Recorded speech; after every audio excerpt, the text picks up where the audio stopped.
99% লোকই জানে না নারিকেলের এই ব্যবহারটা কিভাবে করতে হয়। অনেকে ফেলে দেন, ফেলে না দিয়ে এত মজার রেসিপিটি আপনিও বাসায় তৈরি করতে পারেন। গতকাল চিংড়ি মাছের মালাইকারি করেছিলাম। নারকেলের দুধটা বের করে আমি চিংড়ি মাছের মালাইকারিতে দিয়েছি, আর যে নারকেলটা রয়ে গেছে সেটা দিয়ে এত মজার একটি রেসিপি আপনাদের সাথে শেয়ার করলাম। প্রথমে আমি এই যে নারকেলটা নিয়েছি, এই নারকেলে কিন্তু কোনো রস নেই, যেহেতু এখান থেকে দুধটা আমি বের করে নিয়েছি। এখনই শুধু নারকেলটাই আছে। এটা দিয়েই আমি রেসিপি তৈরি করে দেখাবো আপনাদের। আপনারা ফেলে দিবেন না, এভাবে তৈরি করে খাবেন। আর এখানে বাদাম নিয়েছি। বাদামটা প্রথমে আমি ভাজি করে নিব, এজন্য চুলায় চলে আসলাম। কড়ার মধ্যে আমি বাদামগুলো দিয়ে দিলাম। এবার বাদামগুলো ভাজি করার জন্য আমি এখানে 2 চামচ লবণ দিয়ে দিলাম। লবণটা বালুর কাজ করবে, তাড়াতাড়ি হিট হয়ে এই বাদামগুলো ভাজি হয়ে যাবে। আর আপনাদের বাসায় যদি ভাজি করা বাদামগুলো থাকে সেগুলো এখানে ব্যবহার করতে পারেন। এই তো বাদামগুলো ভাজি হয়ে গেছে। আর বাদামগুলো ভাজি হয়েছে কিনা সেটা বোঝার একটা উপায় আছে। আপনি এখান থেকে একটা বাদাম উঠিয়ে রেখে দিবেন।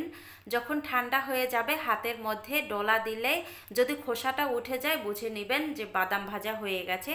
বাদামগুলো ভাজা হয়ে গেছে, আমি নামিয়ে নিয়েছি। এবার আমি অন্য একটা কড়াইতে দিয়ে দিলাম সেই নারিকেলগুলো দেওয়ার পরে আমি এখানে দিয়ে দিব চিনি। আর চিনিটা পরিমাণে একটু বেশি লাগবে, যেহেতু নারিকেলে যে একটা ন্যাচারাল মিষ্টি থাকে সেই মিষ্টিটা কিন্তু বের হয়ে গেছে।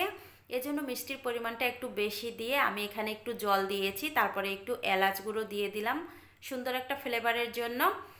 এবার আমি নেড়ে চেড়ে এই দেখেন 5 মিনিটের মতো জাল করে নিয়েছি। এবার কালারটা চেঞ্জ হয়ে গেছে। এখনই আমি এখানে দিয়ে দিলাম 1 মুঠোর মতো ময়দাটা অবশ্যই দিতে হবে, যেহেতু এই নারকেলটা এখন কিন্তু খসখসে হয়ে গেছে। এখনে আঠালো কোনোভাবেই হবে না। আঠালো করার জন্য একটু ময়দা দিয়ে দিলাম। আর সঙ্গে এই যে বাদামগুলো দিয়ে দিলাম। বাদামগুলো আমি উপরের যে খোসাটা ছিল সেই খোসাটা ফেলে দিয়েছি।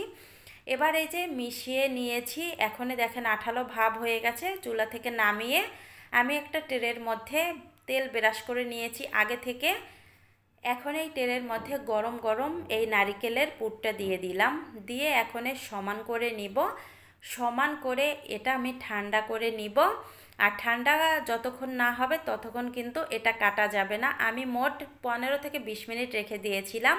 15-20 মিনিট পরে এই যে ঠান্ডা হয়ে গেছে, এখন জমাটো বেঁধে গেছে।